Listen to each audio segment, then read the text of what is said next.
వాళ్లకు అదేవిధంగా ఈరోజు మేయర్ గారు కూడా ఒక గౌరవ అతిథిగా రావడం జరిగింది. కార్పొరేటర్లు రావడం జరిగింది, మాజీ కార్పొరేటర్లు కూడా రావడం జరిగింది. మరి వీళ్ళందరికీ అదేవిధంగా ప్రభాకరన్నకు మరి ఇతర ప్రముఖులందరికీ వేదిక మీద ఉన్న పెద్దలందరికీ కూడా పేరు పేరున అదేవిధంగా ఈ కార్యక్రమానికి కుటుంబ సమేతంగా విచ్చేసినటువంటి పద్మశాలి కుల బాంధవులందరికీ, పత్రికా మిత్రులకు, ఇతర ప్రముఖులందరికీ కూడా నా హృదయపూర్వక నమస్కారం. మరి ఇది 3 సంవత్సరాలుగా నేను రావడం, మీరు 7 సంవత్సరాలుగా నిర్వహిస్తున్నా కూడా నేను గెలిచినప్పటి నుంచి కూడా ఇది 3వసారి. మరి వచ్చి మీతో పాటుగా మీ కుటుంబ మరి ఆడబిడ్డగా ఈ యొక్క కార్యక్రమంలో పాల్పంచుకోవడం నాకు చాలా ఆనందంగా ఉంది. మనకు తెలుసు కార్తీక భోజనాలు ఎందుకు చేస్తారు అనేది.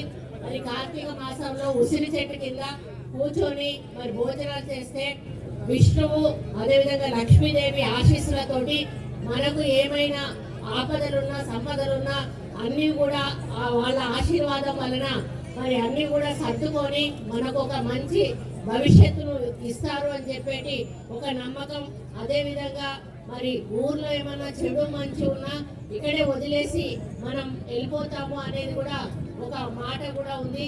అంతేకాకుండా ఇక్కడ వచ్చి మనం తిరిగిపోయినప్పుడు ఆహ్లాదకరమైనటువంటి వాతావరణంలో మనకు కొంత ఈ గాలి, ఆ ఉసిరి చెట్టు గాలి ద్వారా అదొక సైంటిఫిక్ గా మనకు ఆరోగ్య సమస్యలు కూడా తీరుతాయి అనేది మరి పూర్వ పురాణాలలో చెప్పిన విషయము.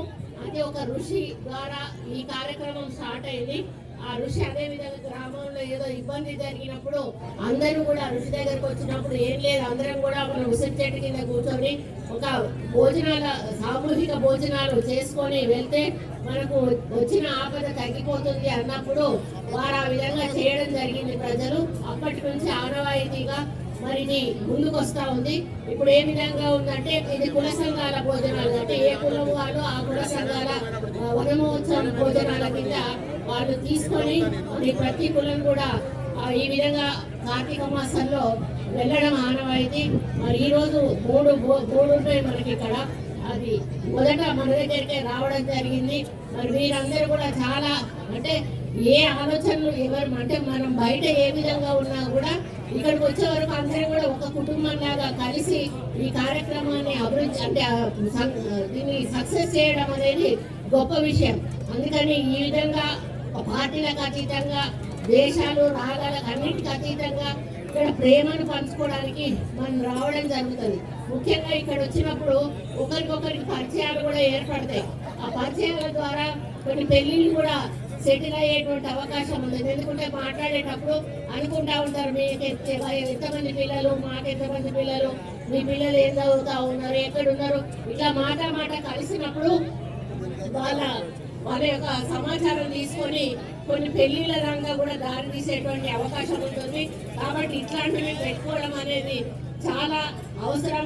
కాబట్టి మనం సంవత్సరానికి ఒకసారి పెట్టుకునే ఈ యొక్క కార్యక్రమాన్ని ఇదే విధంగా 7 సంవత్సరాలుగా కంటిన్యూ చేస్తున్న కార్యవర్గాన్ని అభినందిస్తూ ఇక ముందు కూడా పెద్ద ఎత్తున ఇలాగే కంటిన్యూ చేయాలని కోరుకుంటూ, పద్మశాలీలకు వాళ్ళకున్న సమస్యలు నా దృష్టికి తీసుకొచ్చారు. నేను ఆల్రెడీ శైలజ మేడంతో చెప్పాను, ఇంకా ఏమైనా ఉన్నా కూడా నేను అవి మరి పూర్తి చేయడానికి నేను సిద్ధంగా ఉన్నాను.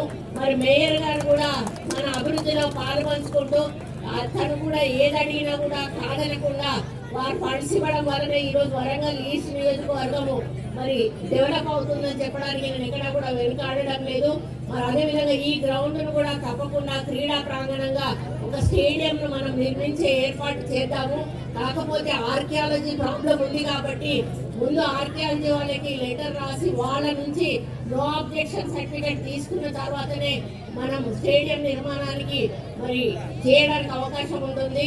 అది కొంచెం లాంగ్ ప్రాసెస్, తప్పకుండా దాన్ని టేకప్ చేస్తాము. ఇక పద్మశాలి బిడ్డలకంటూ ఒక స్థలం కావాలి అంటే మరి మనకు సిటీ అవుట్స్కట్స్ లో అయితే మనకి ఎక్కడా కూడా స్థలం లేదు.